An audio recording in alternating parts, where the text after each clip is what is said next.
وصلنا أغلى دولة في العالم عشان نعرف شوية حاجات بسيطة في الدولة ديت. هل الناس اللي عايشة هنا بتشتكي من الغلو ولا لا؟ وهل السياح اللي بيجوا بيناسبهم وضع ان هي اغلى دولة في العالم وبيعرفوا يتعاملوا معاها ولا لا؟ وليه هي شنجن بس مش في الاتحاد الاوروبي؟ بلد الناس بيقولوا عليها البلد المثالية.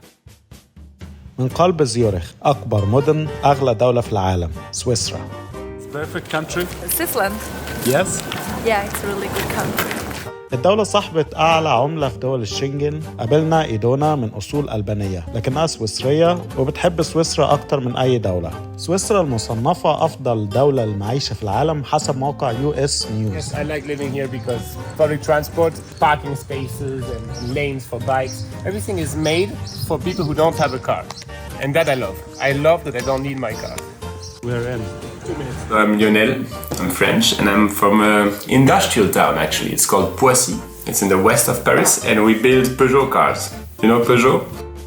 If you are from Detroit, USA, if you are from Nagoya, Japan, if you are from Stuttgart, Europe, you will know that the automotive industry shapes its cities. I came here for studying, and I love the city because it's small and big at the same time. الدولة اللي تعتبر دريم ديستنيشن لكل عاشقي السفر. هل تستحق السمعة العالمية ليس فقط كأغلى دولة في العالم ولكن لأكثرها جمالاً؟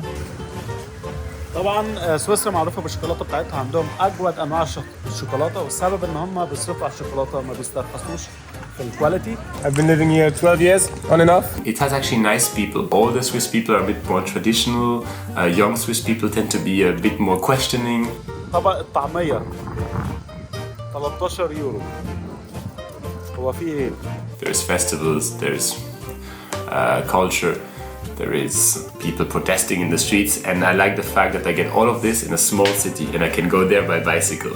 I can do everything by bike. They got strikes here as well as... They got strikes, it's not like in France. France is crazy. It's not like in France. Here everything is more calm and they can vote 4 times a year on 4 topics. In that way, they feel more democratically included, I think. The people are participating in politics in a more direct fashion than in France. Quality of life in Zurich is incredible. In Switzerland in general, and in my opinion in particular in Zurich, because the infrastructure is good, the climate is good or easy to deal with. You don't have to fight the climate. It's never too cold or too hot. Water is present everywhere from the tap and it's excellent. The air is very good. You can go hiking, you can go raving, you can go mountain climbing, you can go skiing, you can go walking, you can go cycling, you can go windsurfing. You can just go to the beach, right? Next to a lake. There are so many lakes. You can just go next to the lake, sit down and relax, have a sandwich. The sandwich is 15 franc. Easy to have so many nice activities that I think that's why the quality of life is so high. And if the quality of life is so high, you should be happy too. I mean, otherwise you're sad. Prices are high. Okay, How comes you deal with very good point. And that's also why I do culture things. So I think the prices are actually not high for people that earn a Swiss or Zurich salary. It's not such an expensive city to live in. And the proof I have is that most people are able to live in a decent fashion. Right? They're able to live in a way that they have enough food, that they have enough water, they have a roof, shelter, a roof on top of their head. Some of them have cars or they can use the trains. And that's not the case in any other country I've been in. How many people here are able to live with good means? And there is a reason for that, is that the low salary, the baseline salary is rather high in Switzerland. And so most jobs pay you in a way that you can survive. الزريلا البتاع ديت ب3 يورو، وشوية الصلصة دول ب5 يورو. Just the app, The app, so you can use 3,000 euros a year. this is for timetables, like for departure things. And how about the ticket?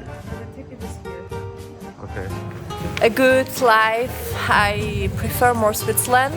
ليه الدنيا هنا غالية؟ وليه الاقتصاد هنا قوي في البلد؟ طبعا نفتكر كويس ان دايما بيقول لك الناس بتهرب الفلوس بتاعتها في سويسرا. سبب رئيسي ان العمله بتاعتهم قويه جدا وغاليه. ناس كتير بتهرب فلوس، محدش يقدر يشوف البنك اكاونت بتاعك، ان هم دوله محايده. العمله بتاعتهم قويه، الطلب اللي عليها كمان هي اعلى من اليورو بشويه كمان. The people at the lowest end of Swiss society, they live better than the people at the lowest end of French society. And they for sure live better than the people at the lowest end of Hong Kong, Romania, Spain, Los Angeles, US society. So the dichotomy between the classes is less big. They're competing with the train. But if you work 100%, which is 42.5 hours, I think, your salary will be before taxes, I think 4,100 in Zurich. So after taxes, let's say 3,400. With this, you can actually pay rent here, buy food, and save some money. Yeah. You will not have the best life, but you will have a good life. And this is, I think, my point. However, for foreigners, it's the opposite, right? Foreigners, they come from countries where usually the salaries are lower. So they come here as tourists, they don't know the tricks. So they get triple punished, right? They get punished because they have lower salaries. They get punished because they don't know the tricks, like how to get good deals, etc. And they get punished because the Swiss have a funny way that they kind of tax tourists more. For example, the train. So the train, everyone living here pays 180 francs a year so that they have the train price reduced by half. So when I buy a train ticket, I always buy it half price, automatically. But foreigners, they can't have this ticket, or they don't know about it. So they come here and they pay the double price, right? No one here in Switzerland pays the price that the tourists pay. So the tourists are poorer and they pay more than the Swiss. This is also why I do couchsurfing. I want to help everyone to be able to enjoy the country without having to worry too much about at least the cost of sleeping here. زيورخ معروف ان هي شويه حديثه. المبنى الكبير اللي في النص دوت كان في الاول مناره وكان ساعه في اكبر ساعه، ودلوقتي هو مبنى عملوه بار، والمكان جميل، الجو حلو. بس هل فعلا بقى الناس هنا فعلا تقدر تتعامل بالفلوس؟ لان هنا الناس مرتباتها كام؟ هي دي الفكره. الناس هنا مرتباتها تبدا من 3400 فرانك او يورو، ده اللي اقل حاجه وانت بتشتغل 42 ساعه. لكن لو بتشتغل اكتر طبعا ممكن تاخد، في ناس ممكن تشتغل مثلا 50 ساعه، يعني 50 ساعه بتشتغل 10 ساعات في اليوم، الراتب بتاعك هيوصل ل 7000 يورو. وممكن لو بتشتغل اكتر على حسب انت بتشتغل كام ساعه في اليوم. لكن نقول ان هي البلد فعلا غاليه، لكن الدخل بتاعها قوي جدا. لو انت عايش في البلد تقدر تجيب الكارت بتاع الخصم، تدفع 900 يورو او 1000 يورو في السنه، تاخد المواصلات كلها مجانا. لو انت جاي في البلد مش سايح، انت اصلا راتبك في البلد اللي انت جاي منها اقل من هنا، اكيد الاسعار بتاعتك هنا هتبقى اغلى، انت بتدفع اسعار دبل الناس اللي عايشه هنا. فهي دي المشكله. What do you say for the people want to visit Zurich and scared of the prices? Move. Use couchsurfing. Go to platforms to explain you how you can get cheaper train tickets, because there are ways by using the train tickets provided to communities. So Switzerland provides a certain amount of train tickets per day to small cities, and these they often don't get used. So people of these cities, they tend to give them away or sell them at a cheap price to, for example, tourists. So the train tickets, go and get the cheap train tickets.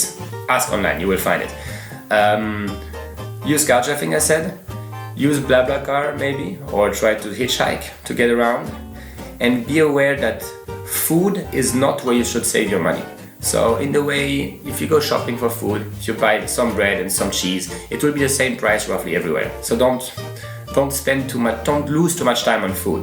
Where you can save money is if you don't buy drinks in the club.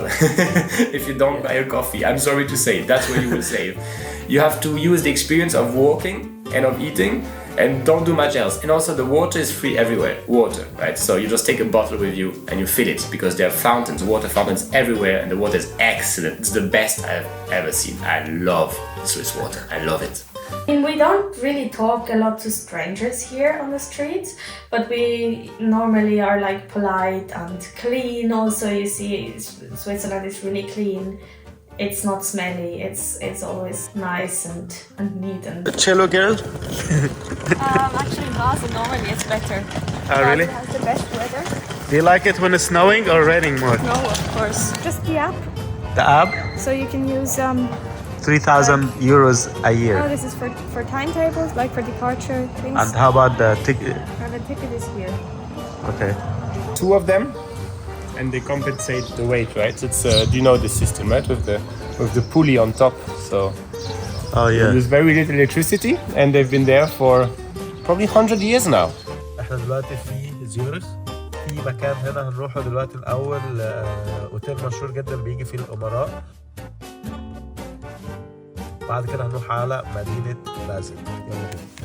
في مدينة بازل هي المدينة الوحيدة في سويسرا كلها اللي بيسمحوا للناس اللي هي الفقراء انهم يشحتوا فيها، غير كده ممنوع حتى في اي مدينة تانية في سويسرا. فتلاقي هنا بقى ناس رومانيين كتير وافريكان كتير جايين بيشحتوا، مش ظراف شوية بس يعني برضو مش أجريسيف في نفس الوقت. فالهوست اللي كنت قاعد معاها كان بتحكي لي مرة واحدة رومانية اللي هم الغاجة دول، فقالت لها اديتها 2 فرانك، فقالت لها لا 2 فرانك تعملوا ايه ده، انا عندي عيال ومش عيال ومش عارف ايه. فقالت لها انت تحمد ربنا يعني لو مش عاجبينك هات. سابتها ومشيت. ده يا جماعة محل كباب برضو موجود في بازل، كله مطاعم حلال. والمدينة ديت رايقة جدا عن زيورخ، تحس ان هي قديمة شوية يعني فرق سنين. مستوى السعادة هنا عالي جدا، الناس في الشارع بتضحك لك وانت لما تيجي تعدي الشارع تضحك لك، مؤدبين جدا. هم برضو خلي بالنا ان هم من يعني هم من على الحدود مع النمسا، هم النمسا مأثرة فيهم ان هم ناس عندهم في النمسا بيقول لك never make you upset يعني ما يخلكش زعلان، ما يمشيكش زعلان. So it's all filtered, right? So there's at least 2 emptying rounds per day in Zurich, and that makes these trash bins always free of trash, right? All of the trash bins are just standing around, beautiful, and as if they were not there. 11,000 tons, and you don't really notice the trash lying around, and I think that makes for a really good lifestyle in the city. 2,300 of these bins in the city. 2,300 seems like not such a big number, so I think there's also other types of trash bins, but these are really the main designs, right? These designs with the curved lids so that the snow doesn't stay on them. They have on top of them a little opening for the cigarettes, so you can put your cigarettes in there. Zurich itself is actually very good at recycling, so people on their own, at home, they recycle 80% of their trash. Or rather, that's the aim for 2027. 80% of trash recycling. I think they're rather close already, from what I know. But for tourists, of course, that don't live there, they have to have solution provided, and these are the trash bins that I showed you. So this is the university, the Technical University of Zurich, and the city is down there below you, right? So you have a couple of churches. That is the main thing that you see. So the one with the 2 towers that look like pepper and salt dispensers. It's called the Großmünster. You have the Predigerkirche, which is very close by, with the green spire. It's also where the library of Zurich is, so the students tend to study there. You have the St. Peter Pfarrhaus, which is square with like the big clocks on it. And that one is famous for having the biggest clocks on a church in Europe, actually. And these clocks have been there for many years. I think they've been put there in the 15th century, middle 15th century. So it's really been a long time that these clocks are there. Also interesting is this tower was used by the firefighters to look at the city and to see whether there were fires. And it never burned down. The tower itself never burned down. Often the firefighter towers, at some point they burn down. Well, this one never burnt down. You have a little tower that is actually an observatorium. It's called the Urania Sternwarte. People use it, or used it, they built it in the very end of the 19th century to teach young students to look at the stars. Astronomy for young students. I think it was finished in 1899, I think. The little tower there with the round roof. Nowadays it's a bar with a panoramic view, but it's still used to teach young kids about astronomy. سويسرا بلد شنجن بس عشان الناس تدخل وتطلع منه، لكنهم مش اتحاد اوروبي، هم في النص، فعشان كده هم قرروا ان هم يفتحوا للناس. معناها ان هم مش بيستعملوا اليورو وعندهم عملتهم زي مثلا انجلترا لما طلعت من الاتحاد الاوروبي، ولكن الفرق طبعا ان انجلترا مش شنجن، ولا حتى لما كانت في الاتحاد الاوروبي ما كانتش شنجن. ما ننساش طبعا يا جماعه ان الجو وحش في البلد ديت، مع انها من يعتبر المدينه البيرفكت والبلد البيرفكت والمثاليه وكل الحاجات حلوه، وفيها طبعا مشاكل زي الجو مثلا انها برد جدا في الشتاء، ولكن في النهايه برضو الاقرب ان هي بلد كويسه وانها بلد ينفع تعيش فيها. عموما شكرا للمتابعه، لو عجبتكم الحلقه ما تنسوش تعملوا لايك، واشوفكم في فيديو جديد قريب.